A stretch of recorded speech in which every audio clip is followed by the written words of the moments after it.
För jag röjna täcka samman det här som jag tar så nu och gör. Att nu kände stuppen som jag gör det här. Det är ganska en tøyme til samman så vet jag inte. Men hik.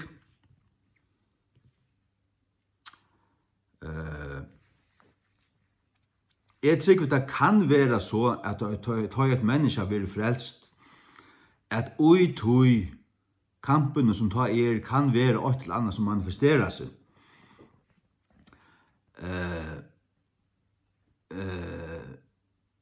Kanskje kring om døpen, eller kring om akkurat hendinger her, kan det godt være at en kamper til å bli avloppet, og et eller annet her, som kanskje må få hjelp vi av øren tryggvande.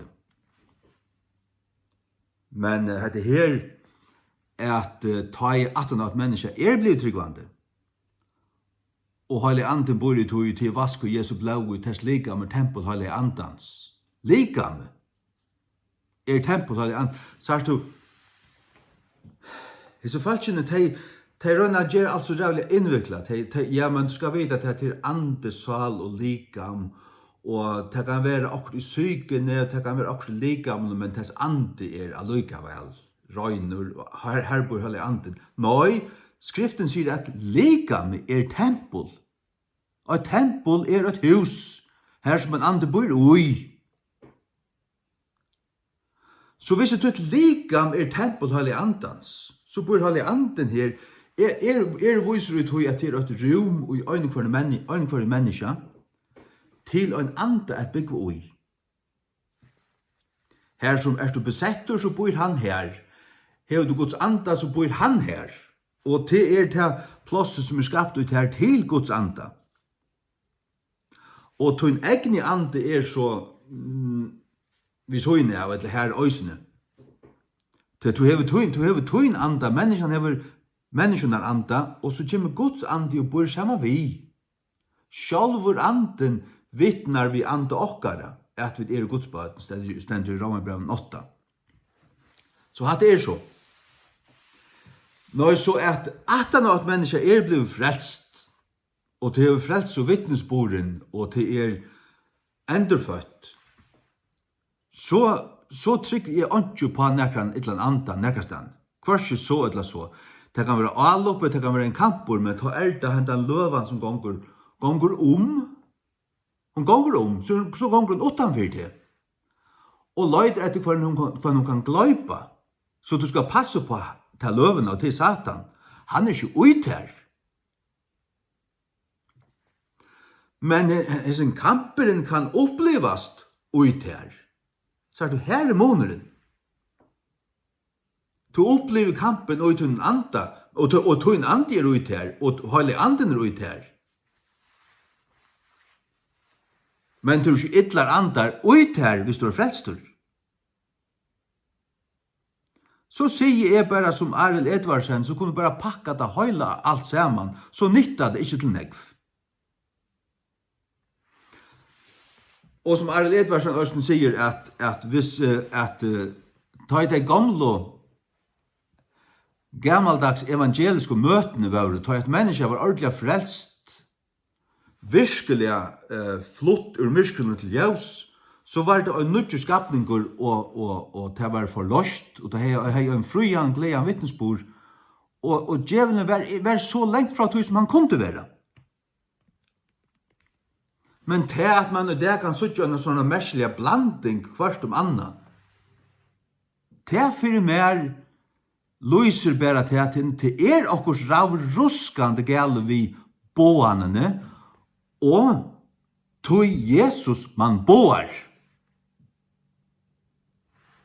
Som jeg har sagt, båa det en Jesus som døye andalige og måtte endurføres ned i helvete, var punslar av Satan i helvete, så her var det en annan Jesus som ikke bøyblen av Jesus.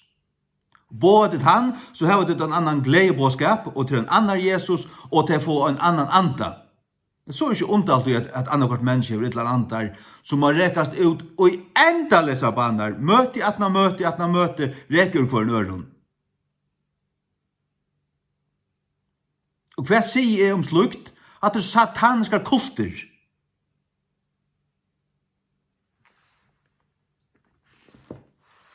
Og jeg vil at de skulle innsøke det her, og vende dere fra oss her, og rense dere lærer, rense dere boen, stille dere av, rense dere. Jeg tror virkelig at det er og i alvorlig vanta. Det er hva det trykker. Tid som trykkvasen her, tid som boet her, tid som lærer det her. Til bæra mittlen tekkun at det er sast. Og tid lærer jo at han trykkvande kan ha et eller annet at han er frelstur, og det bæra ikke tekkun at det er sast. Så til at det er sast, til at det lærer det.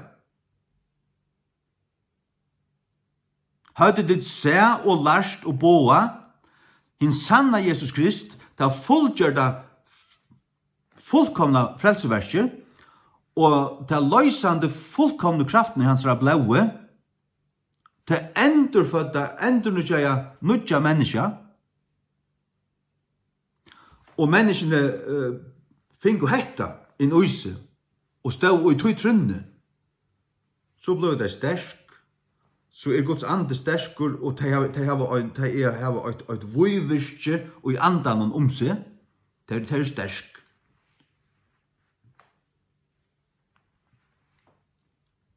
Ja. Og et annet som vi vil nevne nå til sørst. Nå vil jeg bare gjøre stort det. Det er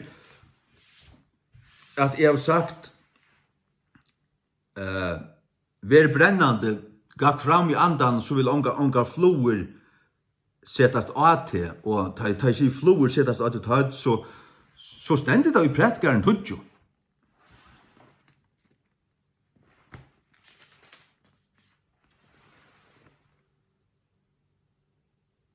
Deir floer volda salvene til apotekaren er senda ut en stinkande røyk. Deir floer. Hva merker Beelzebub?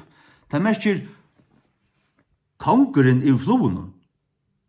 Ytler andar er ikke mer enn luttla floer, og Satan er kongeren i tøymen. Men salvan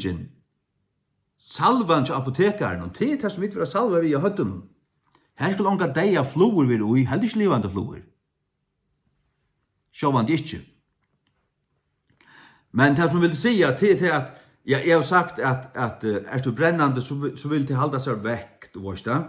Men det er også et annet aspekt at djevelen røyner, han gonger som en øyland leiva, og røyner etter som han kan gløypa. Og til minnes fra Matteus 4, at han frøsta i Jesus, han frøsta igjen, men Jesus vann, og så fører han fra honom en tøy. Det vil si han vil komme i atter. Hatt er akkurat det som djevelen gjør, han bergist vitte, du kan oppleva at du har anfektar ui en tøy, men hvis du tar stendur og heldur fast i Herren, du måste halda fast i Herren, gjerst du teta og sverar hon at vi Guds åre, og blir vi tøy, så vil han færa. Men det er nemlig at det er øysene, legg merke til, bøynt at han av Jesus var døptur, og anden var kommet iver han. Så løyt i anden han ut i øyemørsene at vera frøstavur. Anden vildi han skulle frøstast. Eller anden let han frøstast. Kvoi? Ja, men hver stender bøynt at han at han kommer atter ur øyemørsene. Her stender at han vendi atter og i kraft andans. Og en frøstingsene, og en rønsluna var han bare fotler av andan. Han fylltist. Og ta han så var røyndur og sigrei, ta han finnes kraft, og ta kraften er også myndeløgje, til at ta kjem kraften i det. Og hatta prinsippet er også galdant i okkon. Ja, vi kunne genga fra nøy til større nøy, du sørste i gjerningen av apostlene. Apostlene var filter, da hadde avvisa kraft, så ble det for filter, og tar bau og steg ristest, og tar ble filter fri ærefyr. Og ta stendet det, og størna i var i utdømmen. Og tar tala av Guds år vid dirve. Arren tala av Guds år vid dirve, og at nøye. At han tar ut være for filter og rønter. Ta ut det større nøye og størst dirve. Og hatt det samme prinsippet. Så at sjalt om du lever gode nær, og sjalt om du er filter, så måste bara vara klar om det at ui tui støvene, ui tui holdningslun, heldur du til Jesus og krøtjer til at honom, så kan djevelen omgående vinna av der. Det er til at ta i to begynner djevel etter og djevel skal fylle herren og fyrsta livet sint, til ta vanden ner. Til ta vanden ner. Men det som vil si at det er at vi er klare i til at djevelen vil alltid komme atter og røyna. Sjalt om du er stersker. Sjalt om du er stersker, så vil han røyna. Men her er løsningen til han, alt tog at halda fast i herren, og svære at vi Guds åre. Og daglig at mæta seg, daglig være i årene, daglig lesa og bia. Og tekka lod i breibrøting, møtast vi øren tryggvand og bia saman og alle de tingene her. Her var din hoa, her var ditt hjärsta sett av herren, stund av han, fylg honom. Og Jesu navn, Herren signe til tess. Amen.